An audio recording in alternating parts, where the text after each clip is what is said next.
Goeienaand. My naam is Richard Schumi.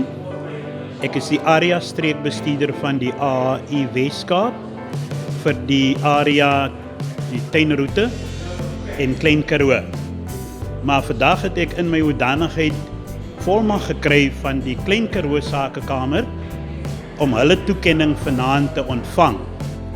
Nou die Klein Karoo Sakekamer is gevestig daar in Oudtshoorn en hulle is nou in hulle tweede jaar wat hulle nou besig is om as sakekamer deur te kom. Hulle werk wat hulle gedoen het was baie goed geweest en ek myself is regtig in my noppies om vir hulle vanaand se toekenning te ontvang. En ek het nou vir hulle deurgestuur en hulle is baie opgewonde. Nou die AAI Weskaap gaan dan opvolg doen na die kongres, gaan ons dan na Oudtshoorn toe, dan gaan ons nou die oorhandiging doen van hierdie toekenning wat hulle gekry het. En ek is regtig trots op hulle en baie dankie dat hulle deelgeneem het.